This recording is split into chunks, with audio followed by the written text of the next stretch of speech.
G'day, Jack. So my name's Tom Quigley. I'm a young cotton farmer from central New South Wales, Australia, a little town called Trangie. Like I said, I'm a young farmer. I'm fifth generation on our land, and we're the only non-Indigenous people to have farmed on our land. We crop around 7,000 acres of irrigated and dryland farming country. Our dryland, we've been zero tilling on that dryland country for about 20 years now. We grow dryland wheat, canola and a legume called chickpeas in rotation, primarily using the wheat as a good cover situation. The wheat stubble carries over for growing crops like chickpeas and canola.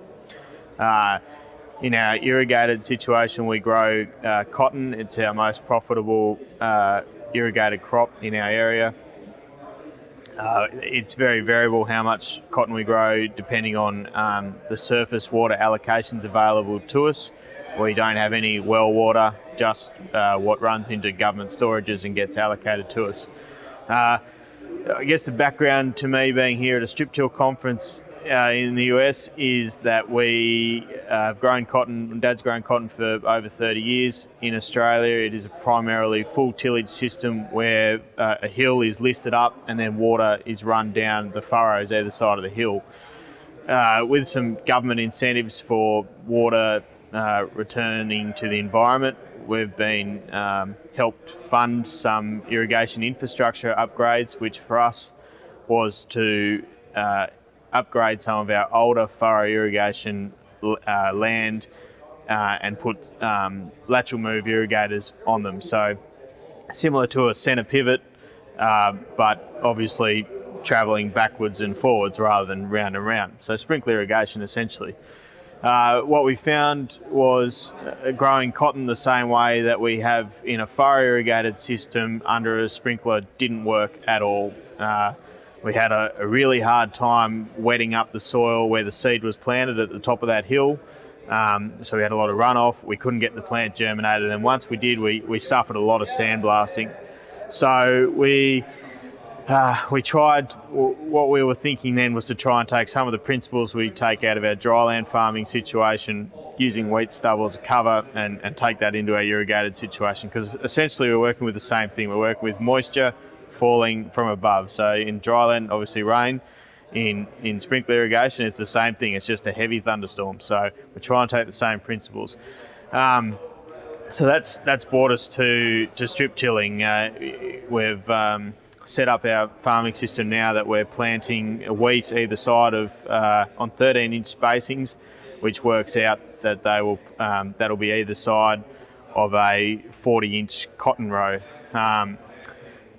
So what we needed to do was find a way to keep those zero-till practices on the rest of the land, but obviously prepare a nice fine seed bed for where we're going to plant the cotton on those 40-inch rows. The cotton varieties in Australia, the seeds are getting smaller and smaller. We're getting about 12,000 seeds per kilo now. When Dad started farming cotton 30 years ago, it was more like 9,000 seeds a kilo, so it's reduced quite rapidly. And so because of that, we need a much finer seed bed to be able to get a cotton crop out of the ground. So last year I was awarded a prestigious Nuffield Scholarship, which is an international organisation that facilitates young people travelling around the world to look at agriculture. So I'm 3 months into a 4-month stint overseas. The cotton industry, Cotton Australia and the Cotton Research Corporation have sponsored me over here.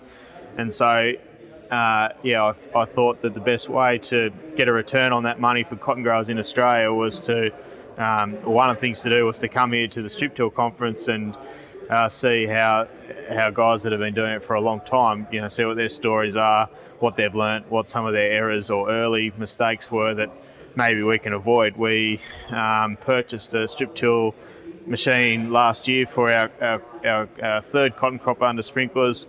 and it worked really well. We grew a really successful crop that yielded around 6.5 bales to the acre, which we were ecstatic with.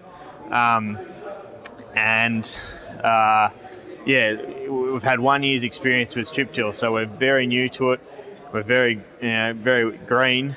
But if I can come here and meet with US growers that have been doing it for a large or a long period of time, and we might be able to learn some of those lessons from them rather than having to go through the hard process ourselves. There's not a lot of strip till in Australia currently.